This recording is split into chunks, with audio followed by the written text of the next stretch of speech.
विश्व युद्ध के नॉन पेंशनर या विधवाओं को अब इलाज के लिए मिलेंगे 7,000 रुपए। सैनिक कल्याण बोर्ड की बैठक में राज्यपाल ने दी सहमति।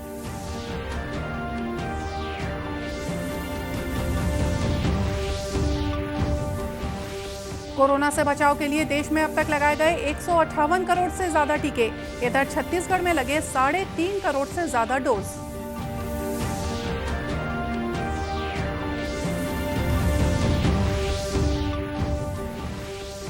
पंचायत चुनाव के लिए कल डाले जाएंगे वोट। प्रशासन ने पूरी की तैयारी।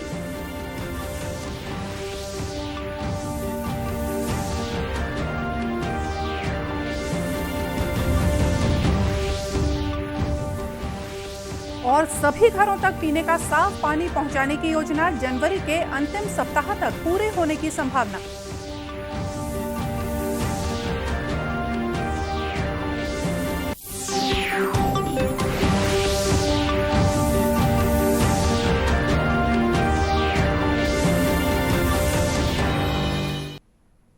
नमस्कार, आप देख रहे हैं दूरदर्शन समाचार। मैं हूं मोनिका शर्मा और आइए अब देखते हैं समाचार विस्तार से। राज्यपाल अनुसुईया उइके ने राजभवन में आयोजित सैनिक कल्याण बोर्ड छत्तीसगढ़ की एमएलगेटेड स्पेशल फंड के राज्य प्रबंधन समिति की 13वीं बैठक को संबोधित करते हुए कहा कि झंडा दिवस पर अधिक से अधिक निधि एकत्रित करने का प्रयास करें। इसमें दूसरी संस्थाओं से भी सहयोग लें और साथ ही आम लोगों को भी सेना भर्ती के लिए प्रोत्साहित करें और बेटियों को आगे बढ़ने के लिए प्रोत्साहित करें।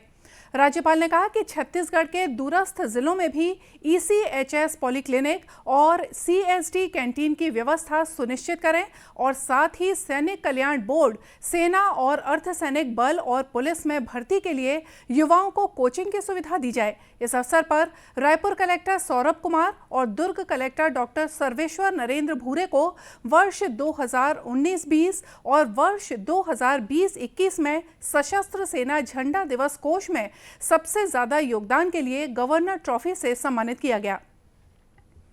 साथ ही जिला सैनिक कल्याण अधिकारी कैप्टन अनुराग तिवारी को प्रथम पुरस्कार और जिला सैनिक कल्याण अधिकारी कैप्टन पूर्णेंदु विद्यांता को द्वितीय पुरस्कार से सम्मानित किया गया। राज्यपाल की अध्यक्षता में हुई इस बैठक में द्वितीय विश्व युद्ध के नॉन पेंशनर या विधवाओं को प्रति माह दी जा रही चिकित्सा के लिए आर्थिक सहायता राशि में रुपए 3,000 से बढ़ाकर 7,000 रुपए करने और भूतपूर्व सैनिकों या विधवाओं के मानसिक रूप में बीमार बच्चों को 25 वर्ष के स्थान पर आजीवन आर्थिक सहायता देने, भूतपूर्व सैनिकों या विधवाओं के अनाथ बच्चों को दी जाने वाली आर्थिक सहायता राशि में 10,000 रुपए से बढ़ाकर 25,000 रुपए करने के प्रस्ताव को स्वीकृति दी गई। इसी तरह भूतपूर्व सैनिकों या विधवाओं के बच्चों की शिक्षा छात्रवृत्ति की दरों में वृद्धि करने, भूतपूर्व सैनिकों की विधवाओं को सिलाई मशीन खरीदने के लिए दी जा रही आर्थिक सहायता में आय सीमा में 10,000 रुपए से बढ़ाकर 25,000 रुपए करने और भूतपूर्व सैनिकों की कैंसर से पीड़ित विधवाओं को इलाज के लिए आर्थिक सहायता राशि में 25,000 रुपए प्रति वर्ष से बढ़ाकर 50,000 रुपए प्रति वर्ष करने के प्रस्ताव पर भी सहमति दी गई। प्रधानमंत्री नरेंद्र मोदी ने किशोरों के कोविड टीकाकरण अभियान पर प्रसन्नता व्यक्त की है। आज एक ट्वीट संदेश में श्री मोदी ने कहा कि युवा भारत अपना मार्ग प्रशस्त कर रहा है। उन्होंने कहा कि टीकाकरण और कोविड मानकों का पालन जरूरी है। देश मिलकर इस महामारी का मुकाबला करेगा। 15 से 18 आयु वर्ग के 50% से ज्यादा किशोरों को टीके की पहली डोज लगने पर प्रसन्नता व्यक्त करते हुए प्रधानमंत्री ने कहा कि इस गति को बनाए रखें। इधर स्वास्थ्य मंत्रालय के अनुसार देश में अब तक 158 करोड़ से ज्यादा टीके लगाए जा चुके हैं। पिछले 24 घंटों में 76,35,000 से ज्यादा टीके लगाए गए। वहीं कोरोना संक्रमण के नए मरीजों की पहचान भी लगातार जारी है। देश में पिछले 24 घंटों में कोविड के 2,82,000 से ज्यादा नए रोगियों की पुष्टि हुई है। इस समय 18,31,000 मरीजों का उपचार चल रहा है। सरकारी आंकड़ों के मुताबिक देश में अब तक कोविड के नए वेरिएंट ओमिक्रॉन के 8,961 मरीज सामने आए हैं। कोरोना के बढ़ते संक्रमण के बीच विश्व स्वास्थ्य संगठन के अध्यक्ष डॉक्टर टेड्रोस अधनोम घेब्रेयेसस ने विश्व के नेताओं को आगाह करते हुए कहा कि कोरोना महामारी अभी समाप्त नहीं हुई है। उन्होंने कहा कि विश्व भर में कोविड के नए वेरिएंट ओमिक्रॉन का फैलाव बहुत तेज गति से बना हुआ है, जिससे और नए वेरिएंट के विकसित होने की आशंका है। इसे देखते हुए संक्रमितों और उनके संबंधों का पता लगाना बहुत जरूरी है। डॉक्टर टेड्रोस ने कहा कि ओमिक्रॉन की वजह से अस्पताल में उपचार की नौबत आ रही है और मौतें भी हो रही हैं। इधर छत्तीसगढ़ में भी कोरोना संक्रमण की दर लगातार बढ़ती जा रही है। मंगलवार को प्रदेश में कुल 5,414 नए संक्रमित मरीजों की पहचान की गई है, जबकि 9 लोगों की मौत भी हुई है। इस तरह प्रदेश में अब तक कुल संक्रमित मरीजों की संख्या 31,779 हो गई है। कोरोना से बचाव के लिए प्रदेश में टीकाकरण भी लगातार चल रहा है। प्रदेश में अब तक कुल 3,36,70,000 से ज़्यादा वैक्सीन के डोज लगाए जा चुके हैं, जिसमें 2,02,86,000 से ज़्यादा सिंगल डोज और 1,32,47,000 से ज़्यादा दोनों डोज लगाए जा चुके हैं। केंद्रीय स्वास्थ्य मंत्रालय ने कोविड महामारी के प्रसार पर प्रभावी नजर रखने और फौरन कार्रवाई करने के लिए राज्यों और केंद्र शासित प्रदेशों से कोविड जांच बढ़ाने को कहा है। केंद्रीय स्वास्थ्य मंत्रालय के अपर सचिव आरती आहूजा ने राज्यों और केंद्र शासित प्रदेशों को लिखे पत्र में कुछ क्षेत्रों में संक्रमण दर में वृद्धि को देखते हुए सलाह दी है कि वे इस पहलू पर तुरंत ध्यान दें और नीतिगत स्तर पर परीक्षण बढ़ाएं। उन्होंने कहा कि कोविड के नए वेरिएंट ओमिक्रॉन को विश्व स्वास्थ्य संगठन ने चिंताजनक वेरिएंट की श्रेणी में रखा है। उन्होंने कहा कि भारतीय आयुर्विज्ञान अनुसंधान परिषद के आंकड़ों से पता चलता है कि कई राज्यों और केंद्र शासित प्रदेशों में जांच में कमी आई है।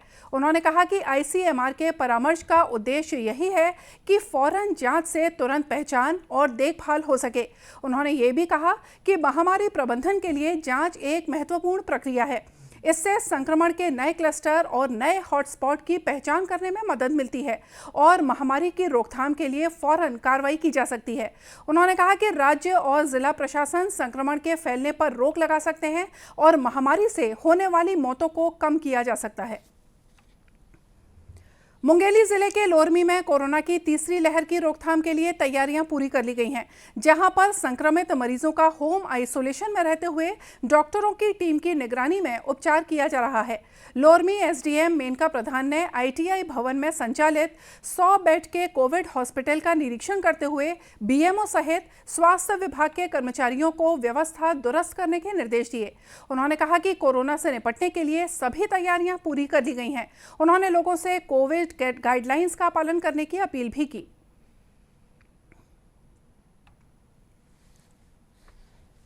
जिलाधीश महोदय द्वारा आगामी जो कोविड का संक्रमण बढ़ रहा है उसको देखते हुए कोविड हॉस्पिटल्स की तैयारी करने के निर्देश दिए गए हैं। उसी के अंतर्गत आज मेरे द्वारा स्वास्थ्य विभाग की टीम द्वारा निरीक्षण किया गया और वहाँ पे जो भी आवश्यक व्यवस्था है, जो बेड्स है उनको रेडी करने, बैरिकेड्स करने, इन सब के लिए संबंधित विभागों को निर्देशित किया गया है और जल्द ही 3-4 दिनों के अंदर हमारी तैयारी जो है वो कंप्लीट हो जाएगी। बताया गया है कि जिले में पिछले 24 घंटों में 56 नए संक्रमित मरीजों की पुष्टि हुई है। इस तरह जिले में कोरोना के कुल 405 एक्टिव केस हो गए हैं। कोरिया जिले के अंतर्गत बैकुंठपुर जनपद के 3 ग्राम पंचायतों बिशुनपुर, फूलपुर और कंचनपुर में गुरुवार 20 जनवरी को वोट डाले जाएंगे। इसके लिए 11 मतदान केंद्र बनाए गए हैं। पंच के 67 पदों के लिए हो रहे चुनाव में कुल 118 उम्मीदवार मैदान में हैं, जबकि लगभग 10 ग्राम पंचायतों में उम्मीदवार निर्विरोध निर्वाचित हो चुके हैं। जनपद पंचायत बैकुंठपुर में सीईओ अश्वन कुमार पुष्पाम के नेतृत्व में पंचायत चुनाव सामग्री, पेटी, बैलेट पेपर सहित दूसरी सामग्री वितरित की गई। उन्होंने कहा कि निर्वाचन के लिए सभी तैयारियां पूरी कर ली गई हैं।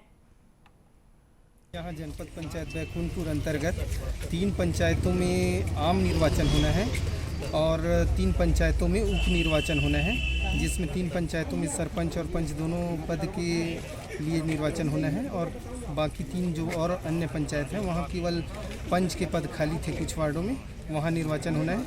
इसके लिए हमारे 11 मतदान दल की ड्यूटी लगी हुई है। इनको हम सामग्री वितरण कर चुके हैं और इन लोग सामग्री मिलान करेंगे। उसके पश्चात इन्हें मतदान केंद्रों को रवाना करेंगे और हमारे जनपद पंचायत बैकुंठपुर में 11 मतदान केंद्रों में ये निर्वाचन संपन्न होगा।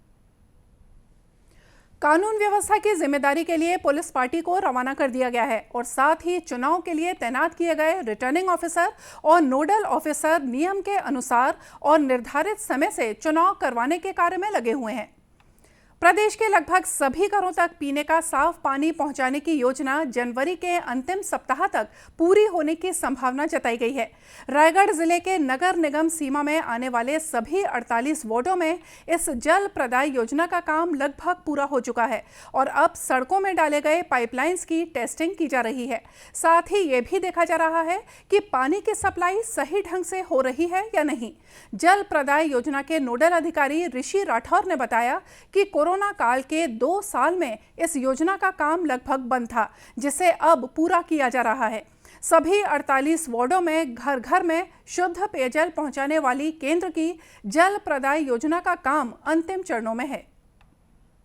ये जल प्रदाय योजना अमृत मिशन के तहत स्वीकृत हुई थी। इसमें मुख्यतः एक नवीन प्लांट 32 mld का वाटर ट्रीटमेंट प्लांट, 5 उच्च स्तरीय टंकियाँ बननी थी और करीब 300-350 किलोमीटर अपने पाइपलाइन बिछाने का काम होना था। अभी वर्तमान में 32 mld प्लांट का कार्य पूरा हो चुका है, 5 टंकी का निर्माण कार्य भी पूर्ण हो चुका है।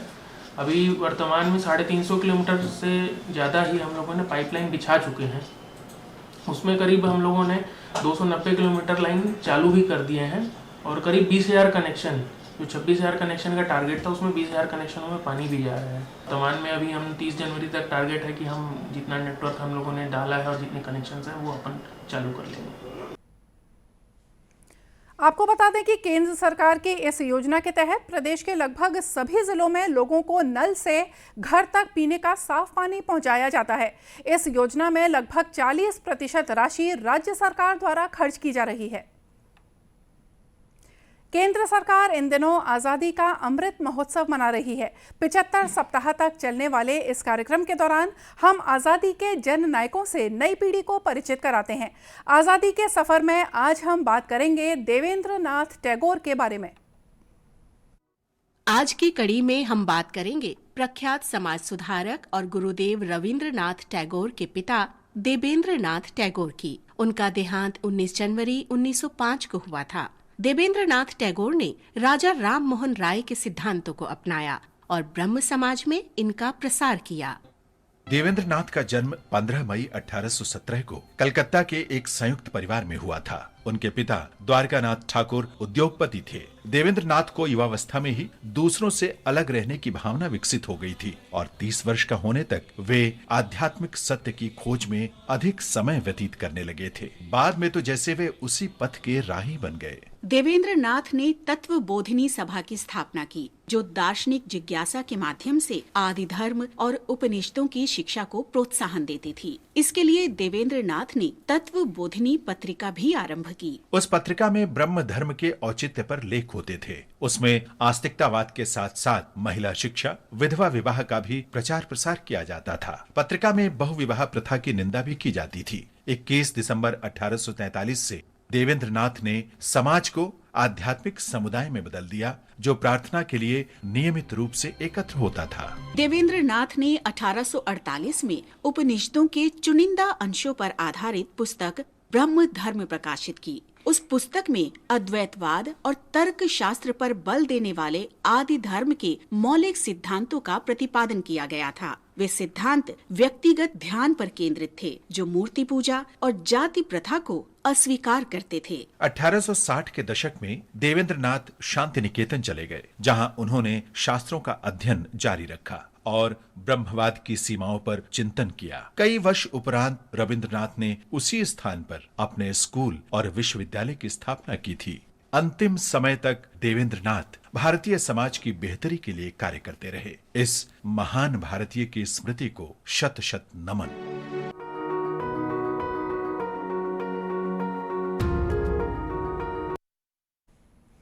दूरदर्शन केंद्र रायपुर से प्रसारित होने वाले प्रादेशिक समाचार को आप YouTube पर भी देख सकते हैं। हमारे YouTube channel Chhattisgarh DD news पर प्रादेशिक समाचार उपलब्ध रहेगा।